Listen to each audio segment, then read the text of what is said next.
Back in March 2025, a group of NASA engineers gathered at the Jet Propulsion Laboratory and waited nervously for a response. The night before, they had beamed a set of instructions outward, not toward a satellite circling our planet, not toward a probe near some nearby world, but toward a lone spacecraft cruising through the empty space between stars over 15 billion miles away, pulling away from us at about 35,000 miles an hour. At that range, the message alone needed more than 23 hours just to arrive, and any answer would take just as long to travel back. What eventually came through stunned the room. A group of thrusters, long ago written off as dead since 2004, started heating up. Inside of 20 minutes, the temperature readings kept rising steadily. Todd Barber, who leads the mission's propulsion work, later put it simply, everyone had good reason to believe those thrusters were gone for good. That wasn't an unreasonable call to make. And yet, somehow, it happened anyway. Another rescue, pulled off from an almost unimaginable distance. That moment is only a single scene in a much bigger drama.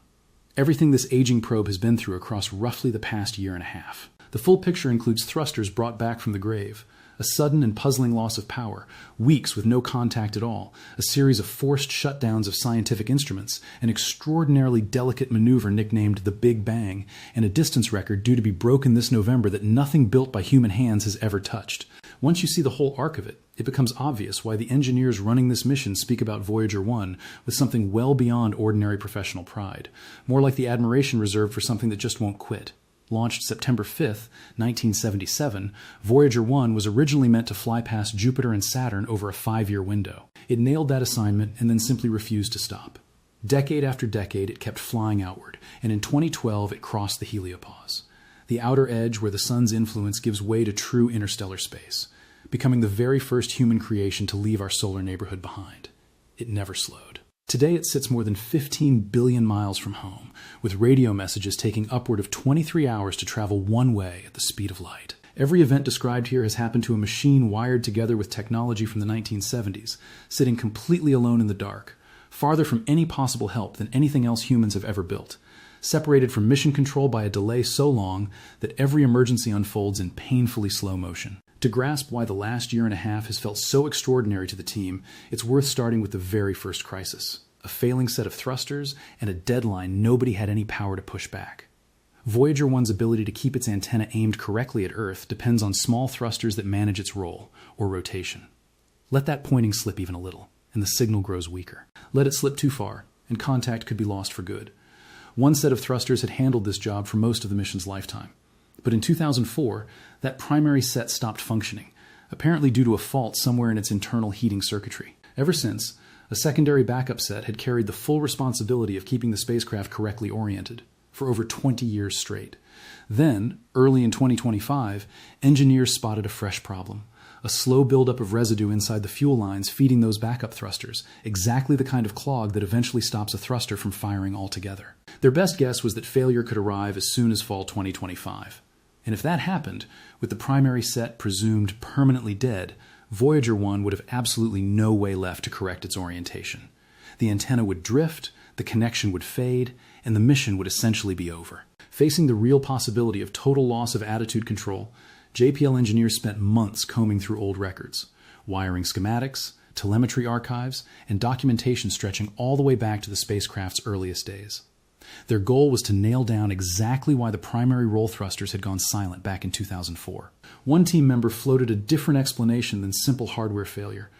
What if the heaters hadn't actually burned out at all?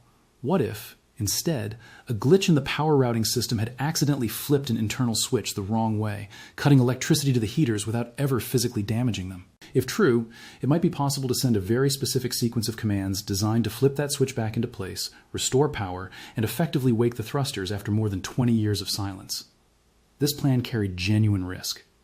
The fuel lines running to those thrusters had sat cold for 2 decades straight. If the spacecraft's star tracker drifted out of alignment even slightly during the attempt, the onboard safety software would automatically fire the roll thrusters to correct course, a perfectly normal safeguard under regular conditions. But if that firing happened before the fuel lines had warmed enough, it could trigger a small internal explosion. There was no way to override that automatic safeguard remotely. Success hinged entirely on the heaters warming up fast enough to outrun any accidental trigger. Adding to the pressure was a hard deadline. The Deep Space Station 43 dish in Canberra, Australia, the only antenna on the planet powerful enough to reach Voyager 1 at its current range, was set to go offline starting May 4th, 2025, for a lengthy overhaul that would keep it mostly unavailable until February 2026, aside from a couple of brief windows later that year. Missed that deadline, and the team would have to wait until the antenna came back, by which time the backup thrusters might already have given out. The commands were sent on March 19th, 2025. They traveled 15 billion miles at light speed, taking over 23 hours to reach the spacecraft, and the team then waited nearly another full day for confirmation to return. When the data finally arrived, it showed exactly what they had hoped. The primary heaters were warming up. Within 20 minutes, the rising temperatures confirmed it. Thrusters silent since 2004 were working again, brought back to life by a command sequence executed across more than 15 billion miles of empty space. 6 weeks later, right on schedule, the Canberra dish shut down for its long-planned upgrade. Voyager 1 entered its extended communications blackout with the backup thruster crisis resolved and its primary thrusters restored as a backup plan. It was the first in a string of moments over the following months where the spacecraft, and the people looking after it, pulled off something few had thought possible. The story didn't stop there, though. On the other side of that long silence waited an entirely new kind of trouble. A sudden, unexplained loss of power that would force the team into a difficult new round of decisions about which of the spacecraft's remaining instruments could still be justified. By February 2026, the Canberra antenna had returned to service after months of renovation, and mission controllers resumed a familiar routine. A periodic roll maneuver used to recalibrate Voyager 1's magnetometer, something the team has done countless times over the decades without any trouble. Then, on February 27th, 2026, during what should have been an ordinary calibration roll, something unexpected occurred. The spacecraft's power output dipped. It wasn't a total collapse, nothing near catastrophic, but it was enough of a shift to worry the engineers watching the incoming telemetry. Nothing the team had done seemed to account for it. Their fear was clear. If the power kept declining, it could trip the spacecraft's built-in undervoltage protection, a safety system designed to automatically cut power to non-critical functions in order to preserve the essential ones. Rather than let that automated system make the call, the team stepped in first. On April 17th, 2026, they transmitted a command shutting down the low-energy charged particle instrument, a device that had spent decades tracking the makeup and structure of particles moving through interstellar space. Mission manager Kareem Badarudin was honest about the decision, effectively saying that switching off a still-working science instrument wasn't anyone's ideal outcome, but under the circumstances it was the most sensible choice available. The power had to be freed up somehow, and the LECP instrument was the one chosen to be sacrificed in order to safeguard the rest of the spacecraft's core systems. After that shutdown, Voyager 1 was down to only 2 functioning instruments out of the original 10 it launched with. The magnetometer, which reads magnetic field data, and the plasma wave subsystem, which picks up the faint vibrations of charged gas in interstellar space. What keeps this chapter from being purely a sad one is what those 2 remaining instruments are still accomplishing. Even reduced to a fraction of its original toolkit, Voyager 1 continues returning genuinely valuable science. Measurements from a region of space no other instrument has ever sampled up close. The steady low hum of interstellar plasma, first picked up by the spacecraft back in 2021, is still being recorded. The magnetic field data continues charting the structure of an ancient interstellar environment that Voyager 1 keeps pushing deeper into, with every passing mile opening up territory that has never been directly measured before. This contrast, a spacecraft trimmed down to bare essentials yet still generating irreplaceable science, sets the stage for the boldest move of this entire story. A synchronized, all-or-nothing power-saving maneuver nicknamed the Big Bang, tested first, not on Voyager 1, but on its sister spacecraft. By the middle of 2026, JPL's team had spent more than a year designing an extraordinarily delicate power management procedure, so precise that a single mistake could permanently damage the spacecraft. Internally, they called it the Big Bang, a name borrowed for a maneuver that required switching off several systems at once and instantly swapping in lower power substitutes, all executed in a single irreversible moment. Before trying it on Voyager 1, engineers tested the procedure on Voyager 2, its twin, currently traveling in a different direction roughly 13 billion miles from Earth. On August 4th, 2026, they carried out the maneuver. It involved simultaneously shutting off a group of onboard devices and replacing them with lower power alternatives capable of doing the same job while using far less electricity. The biggest danger wasn't electrical, it was thermal. Both Voyager probes rely on radioisotope thermoelectric generators, which turn heat from decaying plutonium into usable power.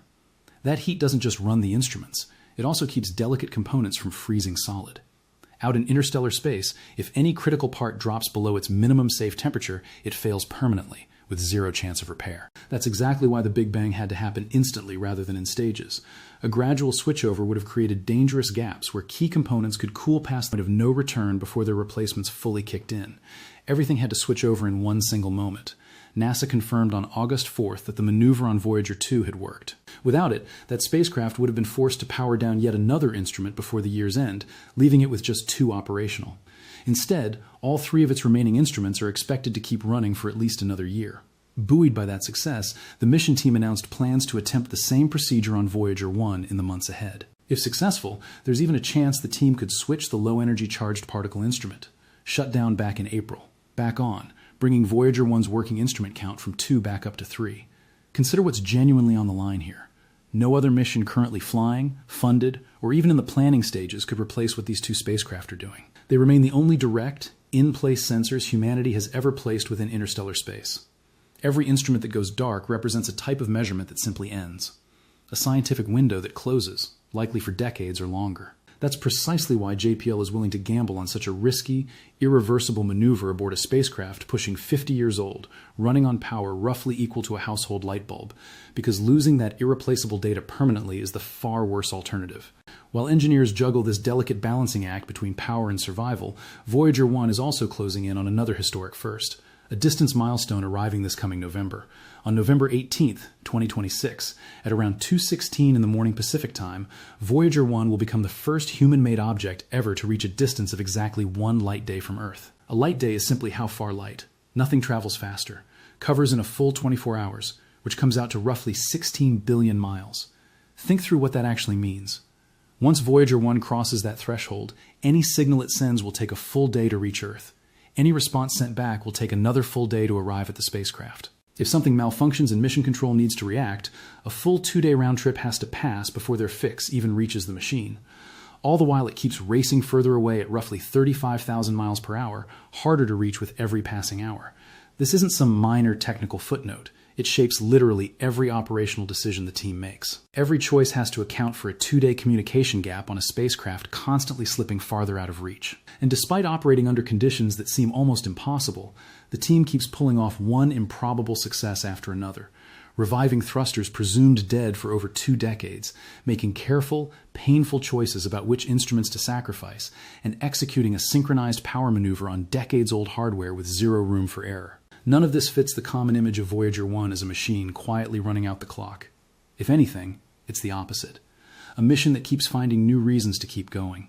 The people managing it aren't just passively watching a fading signal. They're actively fighting to squeeze every last bit of usable power and science out of a spacecraft that first launched the same year Star Wars hit theaters.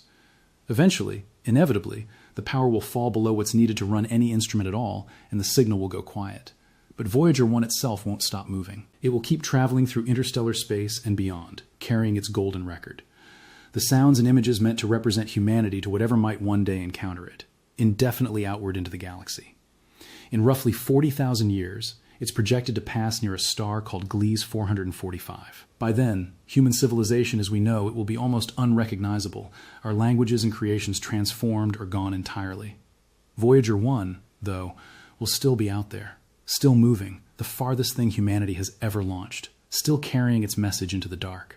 Right now, at this very moment, Voyager 1 is still sending signals, still collecting data, still surprising the very people who built and continue to operate it. Over roughly the past 18 months, NASA has been caught off guard again and again.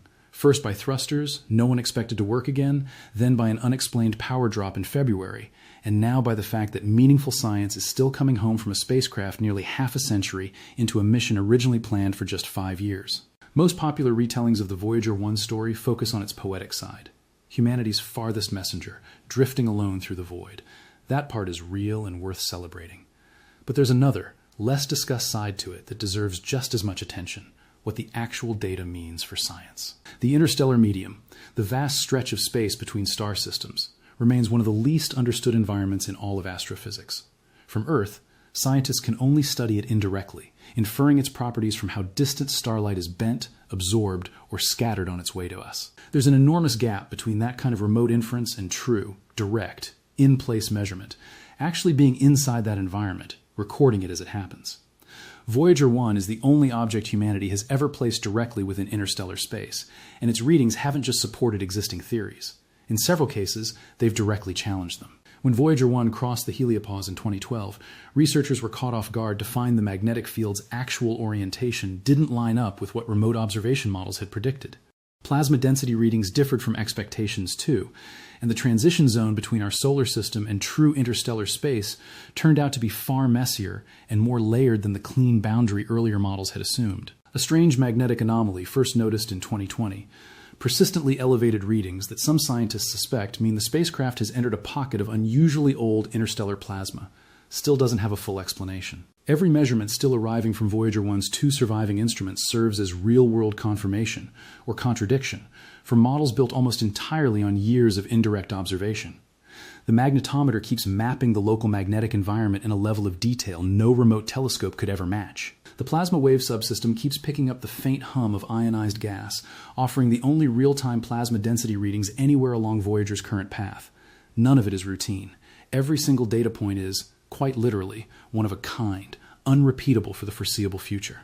That irreplaceability is exactly why the team keeps taking huge risks to preserve even a sliver of the spacecraft's remaining capability, reviving decades-dormant hardware, carefully choosing the order in which instruments get sacrificed, and executing synchronized power maneuvers where one wrong step could end everything. When Todd Barber said the thruster's apparent failure had seemed like a reasonable conclusion based on the evidence, what he really meant was that everything available pointed toward a dead end, until one engineer asked just one more question and followed it somewhere unexpected. Good science and good engineering ultimately share the same instinct. Keep testing what you think you know, and stay open to being proven wrong. That's the real heart of the Voyager 1 story across 2025 and 2026. Not a machine slowly fading out, but an ongoing partnership between an aging spacecraft that keeps outperforming its limits and a team of engineers who simply won't accept impossible as a final answer.